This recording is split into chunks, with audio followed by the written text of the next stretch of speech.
Cabo-verdianas e cabo-verdianos, é com imenso prazer que pela primeira vez, na qualidade de Presidente da República, me dirijo a vós nesta circunstância muito especial de celebração e fraternidade. Saúdo toda a nação cabo-verdiana, todas e todos os compatriotas que vivem e labutam nestas nossas ilhas, mas igualmente aquelas e aqueles que constituem a nossa vasta e laboriosa diáspora. Juntos atravessamos um ano extremamente difícil, em virtude da persistente pandemia da Covid-19 e os seus efeitos devastadores. Juntos resistimos. Juntos soubemos ser mais Cabo Verde. E quero destacar a forma generosa e empenhada como as nossas comunidades da diáspora, apesar dos constrangimentos e provações a que elas mesmas estão sujeitas, souberam manter viva a sua solidariedade e o seu apoio a famílias residentes nas ilhas, bem como a organizações da sociedade civil, cujo trabalho se revelou crucial nestes tempos difíceis.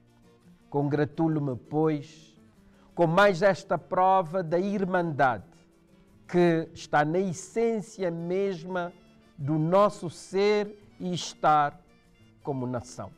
Penso em particular nas nossas irmãs e nos nossos irmãos que foram mais diretamente atingidos pela pandemia, inclusivamente com perdas de entes queridos.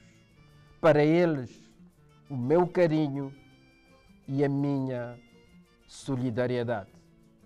Os meus cumprimentos são igualmente dirigidos a todos os cidadãos estrangeiros presentemente em Cabo Verde, estando a viver ou a trabalhar. A sua presença é um elemento de enriquecimento da nossa sociedade e acredito que estamos a cada dia a melhorar na nossa capacidade de bem receber e de ajudar outros a realizar o seu direito fundamental de pertença. Na mesma linha, endereço uma palavra amiga àqueles que, nesta quadra festiva, se encontram hospitalizados, desejando-lhes rápido restabelecimento, de modo a poderem regressar para junto das suas famílias. Aos presos, uma palavra de conforto, para que ganhem liberdade e se reencontrem no seio da família e da sociedade devidamente reintegrados. A pandemia teve um forte impacto em Cabo Verde, com efeitos desestruturantes na economia, mas na sociedade, no seu todo, também. As empresas foram intensamente atingidas e precisam de medidas concretas de apoio à sua recuperação. Postos de trabalho foram perdidos ou fragilizados. Centenas de famílias ficaram privadas da sua capacidade de sustento e garantia do bem-estar.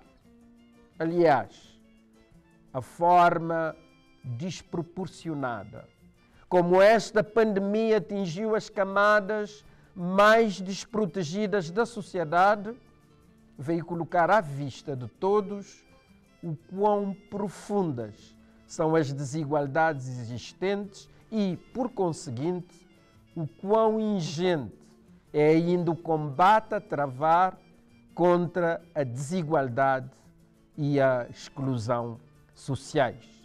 A coesão e a harmonia do tecido social impõem que haja mais e melhores investimentos sociais, mormente em domínios como o da saúde, da habitação, do emprego. Por outro lado, ficou fortemente comprometida a própria capacidade do Estado de angariar recursos e financiar as ações correntes de funcionamento, bem como os empreendimentos de fomento e realização do desenvolvimento nacional.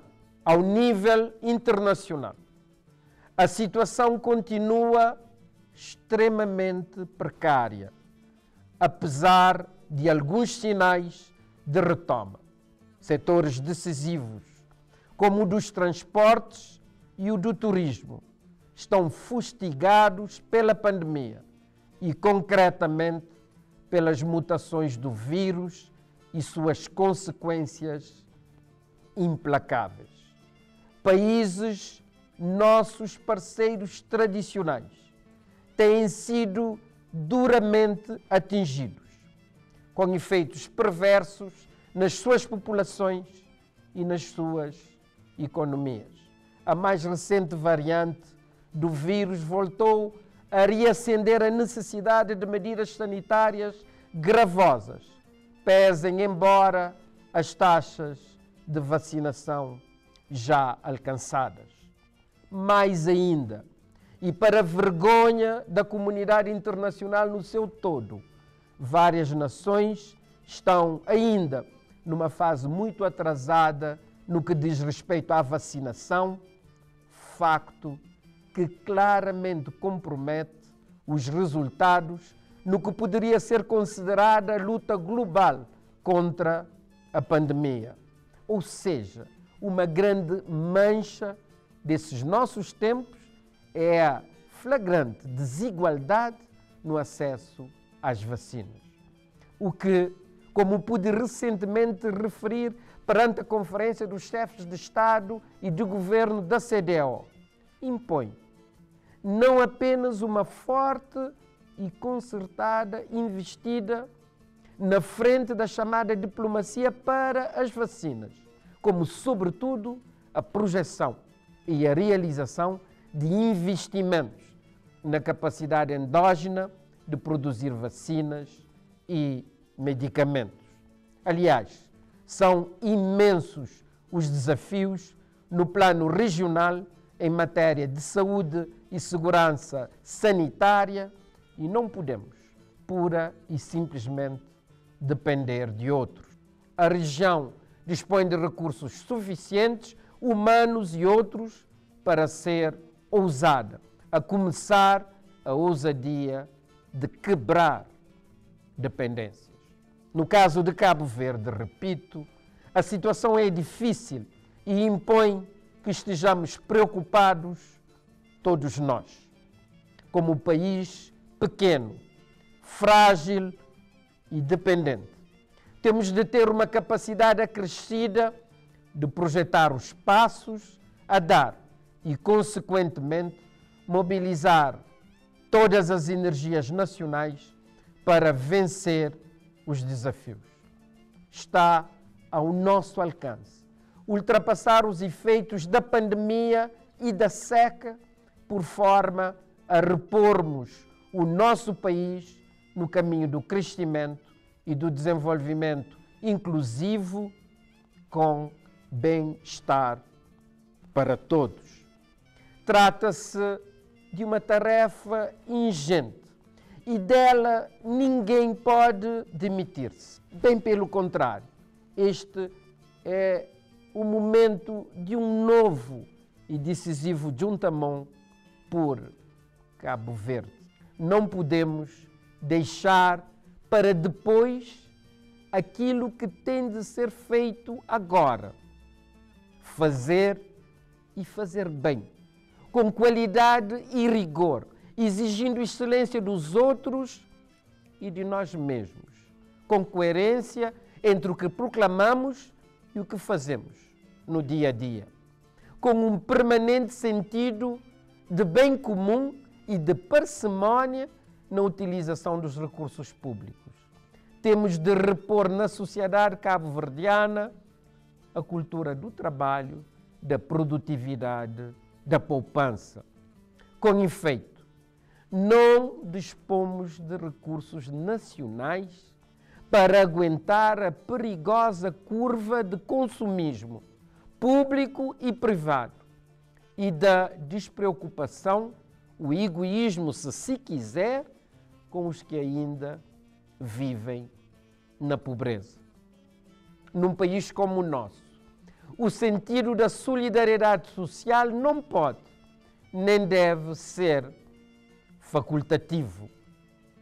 Uma vez mais, congratulo-me com extraordinário trabalho realizado sob a liderança do Governo em matéria de vacinação contra a Covid-19. Saúdo e agradeço o apoio da comunidade internacional.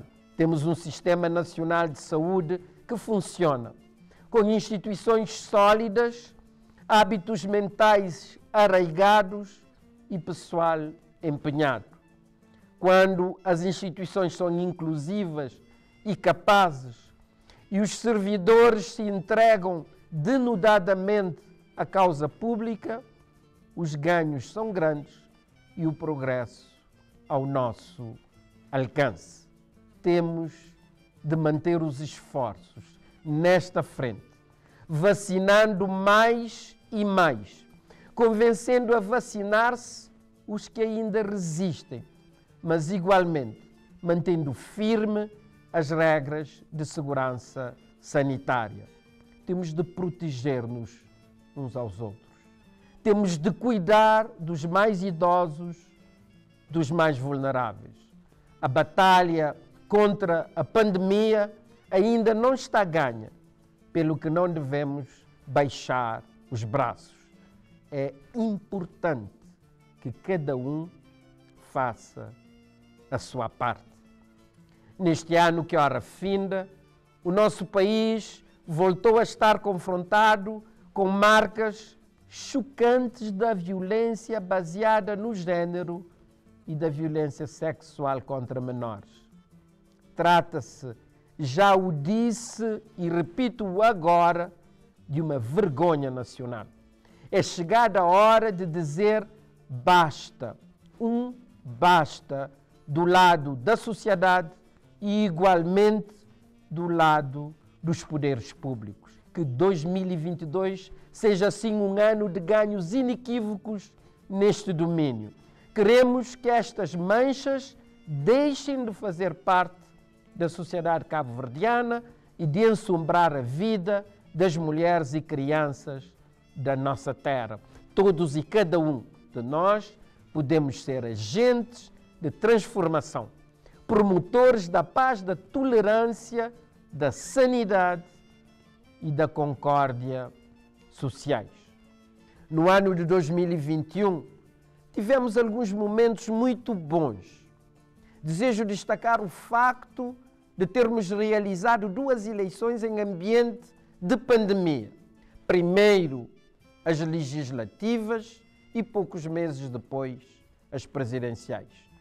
Ambos os pleitos eleitorais decorreram da melhor forma e permitiram aos eleitores cabo-verdianos exercer o seu direito de escolha democrática, dando, uma vez mais, provas de maturidade e elevado sentido do interesse comum. Não tenho dúvidas em como a democracia é já um costume em Cabo Verde. Igualmente, as nossas mulheres e os nossos homens da cultura, do desporto, da academia e da investigação, do empreendedorismo, das tecnologias, da inovação, deram-nos razões de orgulho com os seus feitos e ganhos, levantando bem alto o nome do nosso país. Percorreram a estrada larga da ousadia, da procura da excelência e disseram-nos que podemos ser grandes. É verdade que 2022 vai ser um ano difícil, que exigirá imenso de nós individual e coletivamente. Mas quero que o encaremos com esse mesmo espírito positivo, destemido, de ganhador. Podemos e sempre vamos longe, muito longe, quando somos um só, um único Cabo Verde. Formulando votos de saúde e sucessos para todos e de prosperidades para o nosso país, desejo a todas e a todos uma feliz entrada no Ano Novo. Nos Cabo Verde de esperança.